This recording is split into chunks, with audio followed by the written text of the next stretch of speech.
தமிழ் மொழி கதையொலியில் இணைந்து கதை கேட்க விரும்பும் அனைத்து உள்ளங்களுக்கும் வணக்கம். நாம் இந்த காணொளியில் நம்பிக்கை இருந்தால் நடத்த முடியாது என்று நினைக்கக்கூடிய காரியத்தையும் எளிதாக நடத்தி காட்டலாம் என்பதற்கு சான்றாக ஒரு வேடனின் கதையைத்தான் கேட்க போகிறோம். வாங்க கேட்கலாம். ஆதிசங்கரருக்கு முக்கிய சீடர்களாக 4 பேர் இருந்தாங்க. அவர்களில் ஒருவர் பத்மபாதர். இவர் சங்கரரிடம் சீடராகி துறவு மேற்கொள்வதற்கு முன்னர் நரசிம்ம உபாசகராக இருந்துட்டு வந்தாரு. தக்கதொரு குருநாதர் மூலமாக இவர் நரசிம்ம மந்திரத்தை முறையாக உபதேசம் பெற்று திகழ்ந்தாரு. அதனால அவர் அந்த மந்திரத்தை எப்போதுமே ஜபம் செய்துட்டு வந்தார். துறவியாக பல இடங்களிலும் அலைந்து திரிந்தாரு. அப்போ அவர் நரசிம்ம மந்திரத்தை விடாம கூறிட்டு வந்தாரு. ஒரு சமயம் அவர் காட்டில் அமர்ந்து அன்ன ஆகாரத்தினை மறந்து நரசிம்ம மந்திரத்தை சொல்லிட்டு இருந்தாரு. அப்போது அந்த வழியே வேடன் ஒருவன் வந்தான். சிறந்த யோகியாக ஒளி வீசிய அவர் முகத்தை பார்த்தான்.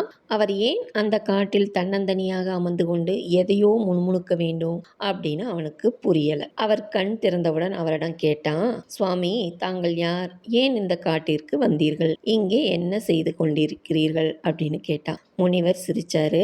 வேடனே, நான் ஒரு நரசிம்ம உபாசகன். நரசிம்மரின் தரிசனம் பெறும் பொருட்டு பல ஆண்டுகளாக அவருக்குரிய மந்திரத்தை கூறிக்கொண்டிருக்கிறேன். அவரை காண வேண்டும் என்பதுதான் என் லட்சியம். அதற்காகத்தான் இங்கே அமர்ந்து தவம் செய்து கொண்டிருக்கிறேன் அப்படின்னு சொன்னாரு. இதை கேட்ட வேடனுக்கோ வியப்பு மாறாமல் அந்த வேடன் முனிவரை பார்த்து, நரசிம்மமா? அப்படியென்றால் அது எப்படி இருக்கும்? மனிதனா, மிருகமா? அதையே நீங்கள் பார்க்க வேண்டும் அப்படின்னு கேட்டான். நரசிம்மம் என்றால் நீ நினைப்பது போல் மனிதனும் இல்லை, மிருகமும் இல்லை. சிங்கமும் மனிதனும் இணைந்த ஓர் அபூர்வ தோற்றம். அதை யாரும் அவ்வளவு சீக்கிரம் எளிமையாக பார்த்து விட முடியாது அப்படின்னு சொன்னாரு முனிவர். இதை கேட்ட வேடன் இன்னும் வியப்படைந்தான். மறுபடியும் வேடன் முனிவரை பார்த்து கேட்டான், சுவாமி, நான் இந்த காட்டிலேயே பிறந்து வளர்ந்தவன். நீங்கள் சொல்லக்கூடிய அந்த விலங்கை பற்றி நான் இதுவரை கேட்டதும் இல்லை, பார்த்ததும் இல்லை, கேள்விப்பட்டது கூட கிடையாது. அப்படி உண்மையில் ஒன்று இருக்கிறதா அப்படின்னு அவன் கேட்டான். அவனுடைய ஆச்சரியத்தை பார்த்த யோகி சொன்னாரு, அன்பனே, நரசிம்மம் என்பது நிச்சயமாக இருக்கிறது. ஆனால் அதை பார்க்க வேண்டுமென்றால் கடுமையான மந்திர ஜபமும் தக்க குருவின் மூலம் மந்திர உபதேசமும் வேண்டும். என்னையே எடுத்துக்கொள்ளேன். நான் தக்க குருவின் மூலமாகத்தான் மந்திர உபதேசம் பெற்றேன். பல ஆண்டுகளாக மந்திர ஜபத்தை செய்து வருகிறேன். ஆனாலும் என்னால் அந்த நரசிம்மத்தை இதுவரை பார்க்க முடியவில்லை அப்படின்னு சொன்னார் முனிவர். இதை கேட்ட வேடன் சொன்னான், சுவாமி, நீங்கள் சொல்வது விசித்திரமாக இருக்கிறது. அது விலங்கு என்று சொல்கிறீர்கள், ஆனால் அதை அவ்வளவு சீக்கிரமாக பார்க்க முடியாது என்றும் சொல்கிறீர்கள். அப்படியானால் இந்த காட்டில் மட்டும் அது இருக்குமா என்ன? நான் ஏன் கேட்கிறேன் என்றால், நீங்கள் இங்கே வந்துதானே தவம் செய்கிறீர்கள், அதுதான் அப்படின்னு கேட்டான். வேடன். யோகி சொன்னாரு, வேடனே, அது இந்த காட்டில் மட்டுமல்ல, எந்த காட்டிலும் இருக்கும். ஏன், அது ஒரு தூணில் கூட தோன்றலாம் இப்படி சொன்னாரு முனிவர். ஓஹோ அப்படின்னு சொல்லிட்டு சிந்தனையில மூழ்கிட்டான் வேடன். ஓரிரு நிமிடங்கள் கழித்து கேட்டான், நிச்சயமாக இந்த காட்டில் அது இருக்கிறது என்று உங்களுக்கு தெரியுமா அப்படின்னு கேட்டான். தெரியும், ஆனால் அதை பார்ப்பதுதான் மிகவும் கஷ்டம் அப்படின்னு சொன்னாரு முனிவர். சுவாமி, அந்த கவலை உங்களுக்கு எதற்கு?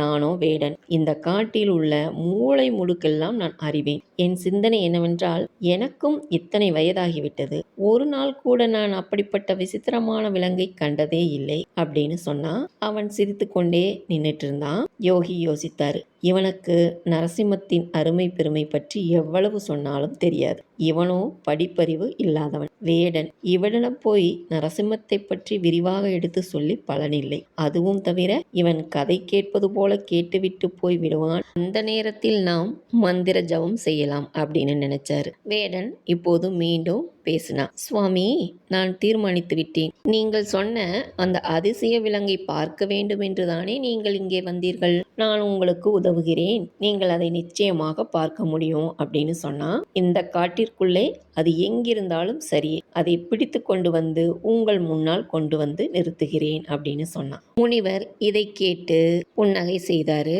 உன்னால் முடியாத ஒன்றுக்காக நீ எதற்கு முயற்சிக்க வேண்டும்? நீ உன் வேலையை பார்த்து கொண்டு போய் சேர். நான் நான் முயற்சி செய்து கொள்கிறேன் அப்படின்னு கொஞ்சம் ஏளனமா பேசினாரு. இதை கேட்ட வேடன் கொஞ்சம் கோபம் கொண்டான். தன்னால் நிச்சயமாக முடியாது என்று இந்த சந்நியாசி நினைத்து கொண்டார். அதனால் இவர் கண் முன்னால் அதை கொண்டு வந்து நிறுத்தியே ஆக வேண்டும் அப்படின்னு நினைச்சு அவன் சொன்னான், தங்களுக்கு உதவுவதில் எனக்கு ஒரு சிரமமும் இல்லை. நீங்களோ சந்நியாசி, தங்களுக்கு உதவ முடிந்ததை ஓர் வாய்ப்பாக நான் கருதுகிறேன். நான் உங்களுக்கு உதவினால் அது எத்தனை பெரிய புண்ணியம், மகா பாக்கியம். நீங்கள் இங்கேயே உட்கார்ந்து ஜபம் செய்து கொண்டிருங்கள். நான் காட்டுக்குள் சென்று நரசிம்மத்தை தேடி பிடித்து உங்கள் முன் கொண்டு வந்து நிறுத்துகிறேன். நான் சொல்வது சத்தியம். நான் அப்படி செய்ய முடியாமல் போனால் இன்று மாலையே தீயில் விழுந்து இறந்து போவேன். இதுவும் சத்தியம். இது எங்கள் குலதெய்வமான ஸ்ரீ முருகப்பெருமான் மேல் ஆணை. இப்படி வேடன் தீர்க்கமா சொன்னதை பார்த்து யோகி திடுக்கிட்டாரு. அடடா, இவனிடம் பேசியதே தப்பாக போய்விட்டதே. என் பொருட்டு இவன் அநியாயமாக தற்கொலை அல்லவா செய்து கொள்ளப் போகிறான். இந்த பாவம் வேறு என்னை சார வேண்டுமா அப்படின்னு நினைச்சு முனிவர் வருத்தப்பட்டாரு. வேடன் அங்கிருந்து கிளம்பி போனான். அன்று பகல் முழுவதும் நரசிம்மத்தை அக்காட்டின் மூளை முடுக்கெல்லாம் தேடினான். நண்பகலானது, மாலையும் ஆனது. எங்கு தேடியும் நரசிம்மத்தை அவனால் காணவே முடியல. வேடன் தனக்குள்ள எண்ணி வருந்தினான். நான் அந்த முனிவரிடம் சபதம் செய்ததுதான். குலதெய்வமான முருகப்பெருமான் மேல் ஆணையிட்டு விட்டேன். இனி செய்வதற்கு ஒன்றுமில்லை. நரசிம்மத்தை கண்டறியவும் முடியவில்லை. அதனால் நான் சொன்ன சொல் தவறமாட்டேன். சத்தியத்தையும் மீறமாட்டேன். இனி நான் உயிருடன் இருக்க தகுந்தவன் இல்லை. நரசிம்மத்தை என்னால் கொண்டு சென்று அந்த முனிவரின் முன் நிறுத்த முடியவில்லை.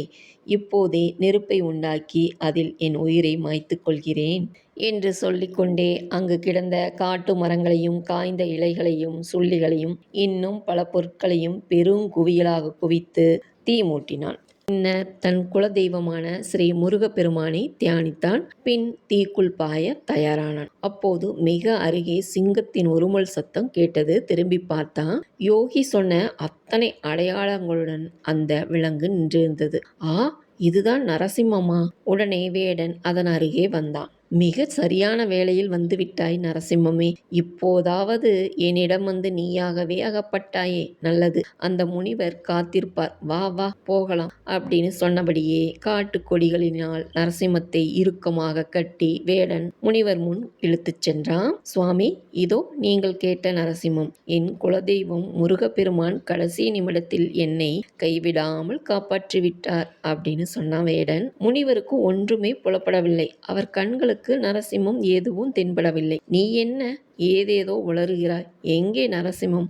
எனக்கொன்றும் தெரியவில்லையே அப்படின்னு சொன்னாரு முனிவர். சுவாமி, தாடி மீசையுடன் சிங்கத்தலையும் மனித உடலும் கூடிய உங்கள் முன் இவ்வளவு பெரிதாக நிற்கும் இந்த நரசிம்மத்தையா உங்களுக்கு தெரியவில்லை அப்படின்னு சொல்றீங்க அப்படின்னு கேட்டான் வேடன். அவனுக்கு கோபமாக வந்தது. இருந்தாலும் முனிவரின் கண்களுக்கு நரசிம்மரின் உருவம் புலப்படவே இல்லை. அப்போது நரசிம்மர் ஒரு உருமல் போட்டார். பின் முனிவரிடம் அவர் பேசினார். அட முனிவரே, இந்த வேடனுடைய மன உறுதியை பார்த்தாயா? பல ஆண்டுகள் என் மந்திரத்தை நீ ஜபிக்கிறாய் என்றாலும் உனக்கு வைராக்கியம் இல்லை, பூரண நம்பிக்கையும் இல்லை. மேலும் நீதான் மற்றவர்களை விட உயர்ந்தவன் என்ற இருமாப்பும் உன்னிடம் உள்ளது. இவன் ஓர் அற்ப வேடன். இவனுக்கு உபதேசிப்பதால் எந்த பலனும் இல்லை அப்படின்னு நீ நினைச்ச. ஆனா இவன் நீ சொன்ன வார்த்தைகளை அப்படியே நம்பினான்.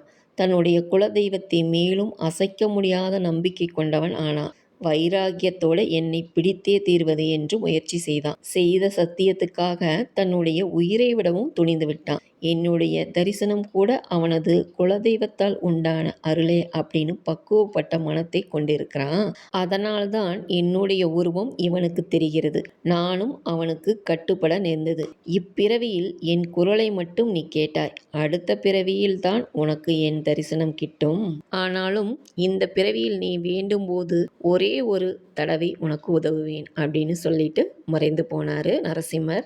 என்னங்க, கதையை கேட்டிங்களா? பக்தி என்பது கடவுளிடம் நாம் வைக்கும் நம்பிக்கையும் மன உறுதியும் அப்படிங்கிறது இந்த கதை நமக்கு தெரியப்படுத்துது. இன்னும் ஒரு நல்ல கதையுடன் அடுத்த காணொளியில் நான் உங்களை சந்திக்கிறேன். நன்றி.